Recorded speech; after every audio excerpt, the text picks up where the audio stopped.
Assalamualaikum warahmatullahi wabarakatuh. Baik, pada pertemuan kali ini kita akan membahas materi tentang hijrahnya Nabi Muhammad ke Madinah. Di mana di sini hijrah itu yaitu berpindah dari satu tempat atau satu kota ke kota yang lainnya. Di mana hijrah di sini itu yaitu keberangkatan Nabi Muhammad SAW dan kaum muslimin dari kota kelahirannya yaitu Mekah menuju ke Yastrib Madinah, yang berangkatnya pada Rabu malam dari Mekah dan sampai pada hari Jumat di Madinah. Adapun ada beberapa hal yang melatar belakangi hijrahnya Nabi Muhammad ke Madinah.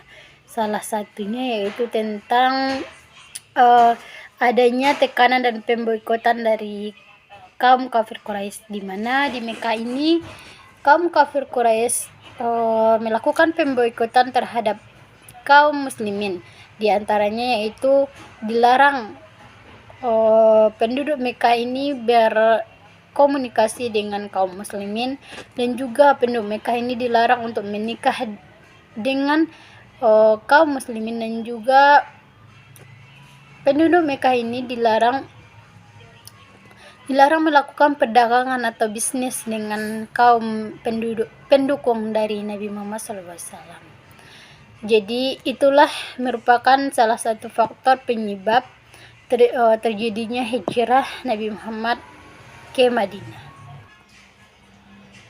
Faktor yang kedua yang menyebabkan Nabi Muhammad hijrah ke Madinah itu yaitu janji penduduk Madinah untuk melindungi Nabi Muhammad SAW, di mana pada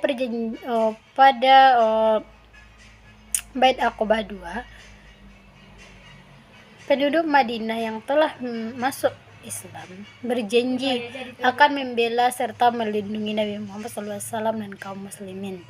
Jadi hal inilah yang menjadi penyebab Nabi Muhammad itu hijrah ke Madinah, karena di Madinah Nabi Muhammad itu akan dilindungi oleh kaum muslimin yang ada di sana.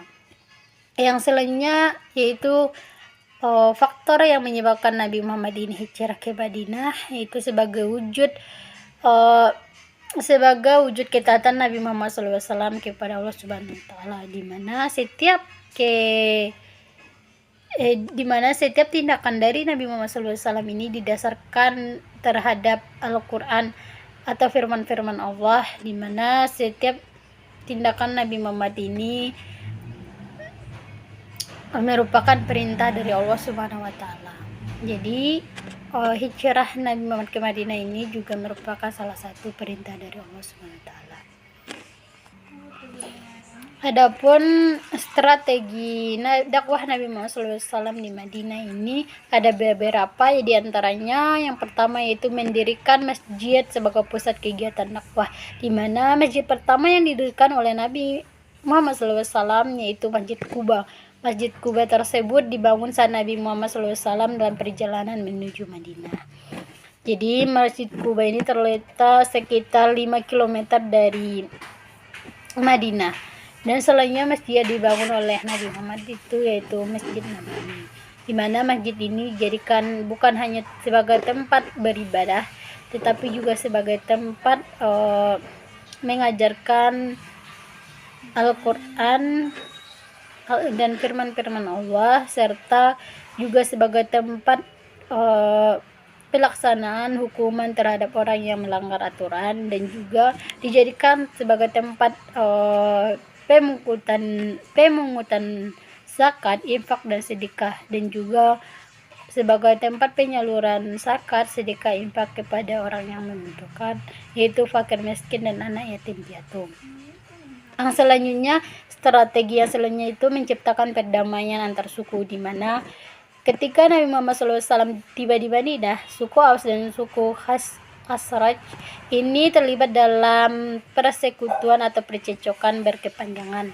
Dan ketika Nabi Muhammad sampai di Madinah, beliau mendamaikan kedua suku tersebut, sehingga kedua suku tersebut damai dan juga bersatu mendukung Nabi Muhammad SAW. strategi yang selanjutnya yaitu mempertahankan kedaulatan agama Islam, di mana setelah terbentuknya persaudaraan antar suku tadi, selanjutnya langkah selanjutnya yang dilakukan oleh Nabi Muhammad SAW adalah mempertahankan kedaulatan Islam. Peristiwa ini terjadi karena kaum Yahudi Madinah terang-terangan melanggar piagam Madinah yang telah disepakati oleh kaum Yahudi dan kaum muslimin, di mana mereka bersekongkol dengan kaum kafir Quraisy dan menentang apa yang telah disampaikan oleh Nabi Muhammad SAW. Nah, selanjutnya strategi selanjutnya itu membentuk kader-kader untuk pertahanan wilayah, di mana meskipun dakwah ini dilakukan secara lemah lembut, tetapi Islam masih mendapatkan perlawanan dari beberapa kelompok. Bahkan ada kaum yang secara terang-terangan melanggar isi piagam Madinah tersebut, yaitu kaum Yahudi, dan juga bersekongkol dengan kaum kafir Quraisy untuk menyerang Nabi Muhammad SAW. Jadi di sini Nabi Muhammad SAW membentuk kader-kader untuk mempertahankan wilayahnya di Madinah. Dan adapun ibrah yang dapat kita ambil dari pembelajaran kali ini, yaitu kita bisa mengambil pembelajaran tentang semangat perjuangan dakwah Nabi Muhammad SAW di Madinah, dan di mana Nabi Muhammad ini tidak pantang menyerah atau tetap semangat melakukan dakwah walaupun banyak terjadi tantangan yang dihadapi oleh Nabi Muhammad SAW, tapi beliau tidak putus asa dan pantang menyerah dan selalu mengajarkan ajaran agama Islam kepada penduduk Madinah pada saat itu. Mungkin sekian pembelajaran kita pada hari ini. Kalau ada salah, ibu mohon maaf. Assalamualaikum warahmatullahi wabarakatuh.